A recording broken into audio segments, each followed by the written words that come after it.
एक छोटा सा स्टार्टअप जो 2010 में एक सिंपल रिचार्ज प्लेटफॉर्म के रूप में शुरू हुआ था, आज हर घर का हिस्सा बन चुका है। जब पेटीएम ने डिजिटल पेमेंट्स की दुनिया में कदम रखा, किसी ने सोचा नहीं था कि ये इतनी बड़ी कहानी लिखेगा। आज पेटीएम इतना सक्सेसफुल हो चुका है कि इसकी टैगलाइन हर किसी को पता है, पेटीएम करो। लेकिन हर उजाले के साथ एक अंधेरा भी होता है। पेटीएम की सफलता की कहानी जितनी रोशनी से भरी है, उसमें उतना ही अंधेरा भी छिपा हुआ है। एक तरफ फंडिंग की बरसात और स्टॉक मार्केट की तारीफें, दूसरी तरफ कंट्रोवर्सीज, फाइनेंशियल स्ट्रगल्स और लीडरशिप चैलेंजेस। पेटीएम की कहानी सिर्फ सक्सेस नहीं बल्कि एक स्ट्रगल भी है।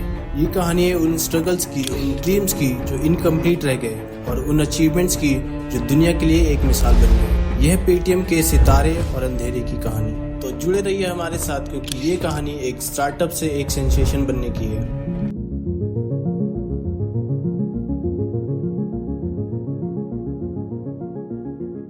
मिलिए विजय शेखर शर्मा से, एक विजनरी जो सपने देखते हैं और उन्हें पूरा करने का जुनून भी रखते हैं। दिल्ली कॉलेज से इंजीनियरिंग कंप्लीट करने के बाद विजय की जर्नी 1997 में शुरू होती है indiasite.net से। indiasite.net को बेचकर सन 2000 में सिर्फ एक विजन और 8 लाख का लोन लेकर विजय ने 197 कम्युनिकेशंस की स्थापना की। शुरुआत मुश्किल थी, विजय ने कई चैलेंजेस फेस किए, लेकिन उनका डिटर्मिनेशन कभी कम नहीं हुआ।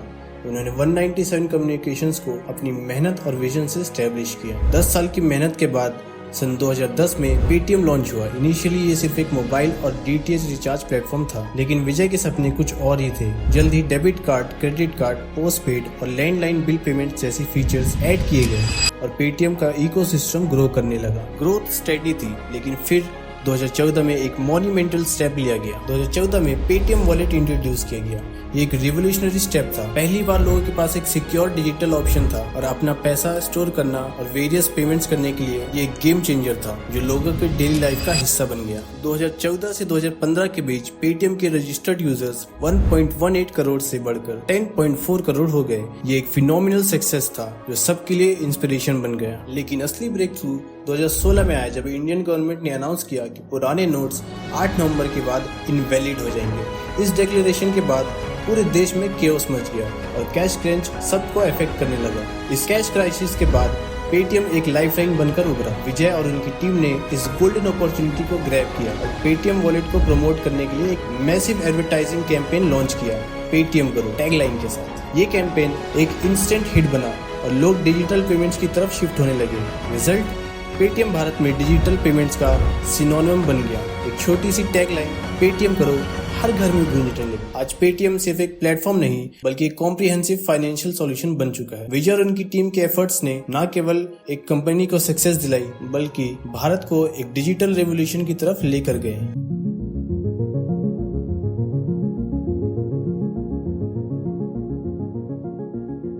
कहानी में सिर्फ अप्स हो तो मजा कैसा आएगा। वैसे पेटीएम की हिस्ट्री में भी कई ट्विस्ट और टर्न्स आए हैं। सक्सेस की राह इतनी आसान कभी नहीं होती और पेटीएम ने समय समय पर सिग्निफिकेंट चैलेंज फेस किए हैं। 2018 में पेटीएम एक बड़े क्राइसिस का सामना कर रहा था जब पेटीएम मॉल का एक मेजर डेटा ब्रीच हुआ। इस लीक में 3.4 मिलियन यूजर्स के address, date of birth, phone number और ईमेल जैसी सेंसिटिव इंफॉर्मेशन लीक हो गई थी। पेटीएम ने इन एलिगेशंस को झूठा बताते हुए सारे क्लेम्स को डिनाई कर दिया, लेकिन यूजर्स के ट्रस्ट पर इस इंसिडेंट का असर पड़ना स्वाभाविक था। यूजर्स को लग रहा था कि उनका पर्सनल डेटा कॉम्प्रोमाइज हो गया है और उन्होंने अपने अकाउंट्स और ट्रांजैक्शन के सिक्योरिटी के बारे में सवाल उठाए। कंपनी पर यह जिम्मेदारी थी कि वो यूजर्स का ट्रस्ट वापस जीते और अपनी सिक्योरिटी मेजर्स को सुधारे। पेटीएम ने अपने सिक्योरिटी प्रोटोकॉल्स को रिवैम्प करना शुरू किया, एक्सटर्नल सिक्योरिटी ऑडिट्स कंडक्ट किए और एडवांस इंक्रिप्शन टेक्नोलॉजीज को इम्प्लीमेंट किया। कंपनी ने अपने कस्टमर्स को अश्योर करने के लिए कई स्टेप्स लिए, जैसे कि रेगुलर अपडेट्स देना और ट्रांसपेरेंट कम्युनिकेशंस करना। ये एक टफ पीरियड था, लेकिन पेटीएम ने अपने एफिशिएंट क्राइसिस मैनेजमेंट के थ्रू सिचुएशंस को कंट्रोल में ले आए। 2020 में गूगल ने अपने प्ले स्टोर से पेटीएम ऐप को रिमूव कर दिया। गूगल का कहना था कि पेटीएम अपने ऐप के थ्रू गैम्बलिंग ऐप्स को प्रमोट कर रहा था, जो गूगल प्ले स्टोर के गाइडलाइंस को तोड़ता है। पेटीएम के यूजर्स ने देखा कि उनका favourite Paytm app Google play store से गायब हो गया और इससे काफी कंफ्यूजन और स्पेकुलेशन भी बढ़ा। यूजर्स को लगा कि शायद पेटीएम के साथ कुछ बहुत ही बड़ा इशू हो गया है। मीडिया में भी ये न्यूज काफी स्प्रेड हुई और सब जगह सिर्फ इसी की चर्चा हो रही थी। इस पर पेटीएम ने तुरंत रिस्पॉन्ड करते हुए कहा,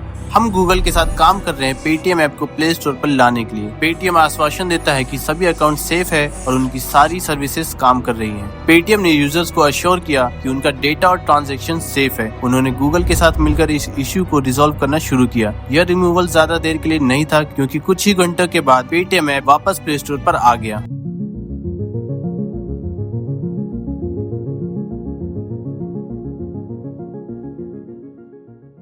आप में से काफी लोगों को पता होगा कि पेटीएम पेमेंट बैंक अब बंद हो चुका है। उसकी सारी सर्विसेज लिटरली बंद हो चुकी है। लेकिन ऐसा नहीं है कि आरबीआई एक दिन उठा और उसने सोचा कि पेटीएम पेमेंट्स बैंक बंद कर दिया जाए, बल्कि इसके पीछे की कहानी बहुत लंबी है। पेटीएम पेमेंट बैंक ने अपने सफर की शुरुआत जनवरी 2017 में बैंकिंग लाइसेंस प्राप्त करके की थी और डीमोनेटाइजेशन के बाद डिजिटल पेमेंट्स की लहर पर सवार हो गया था।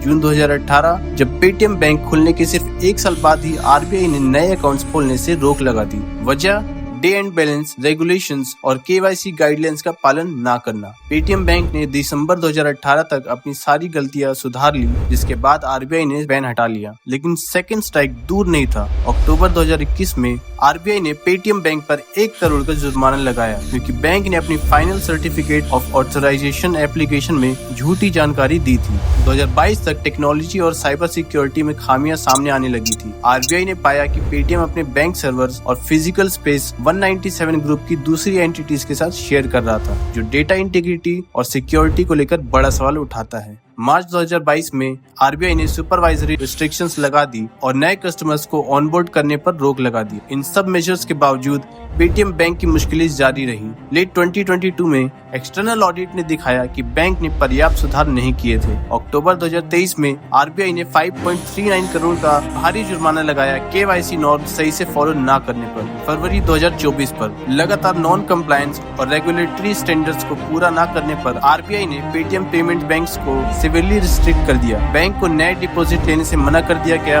और 15 मार्च 2024 तक सारी सर्विसेज बंद करने की डेडलाइन दे दी गई। 330 मिलियन से ज्यादा डिजिटल वॉलेट अकाउंट्स के साथ इस फैसले ने अनेक यूजर्स और मर्चेंट्स को प्रभावित किया, जो अपने डेली ट्रांजैक्शंस के लिए पेटीएम बैंक पर निर्भर थे। अन्य बैंक के साथ कोलैबोरेशन की कोशिश के बावजूद इसका असर बहुत भारी पड़ा और पेटीएम के सारे शेयर्स में गिरावट आई। पेटीएम बैंक की कहानी एक कड़वा याद दिलाती है कि बैंकिंग सेक्टर में रूल्स एंड रेगुलेशन फॉलो करना कितना इम्पोर्टेंट है। आगे चलकर ये सभी डिजिटल बैंकिंग एंटिटीज के लिए एक लेसन बन गया है कि इनोवेशन और रेगुलेशन के बीच बैलेंस बनाना क्रूशियल है। वीडियो एंड तक देखने के लिए बहुत बहुत शुक्रिया। अगर आपको ये वीडियो पसंद आई हो तो लाइक करें, सब्सक्राइब करें चैनल को और अपने दोस्तों के साथ ज़्यादा से ज़्यादा शेयर करें।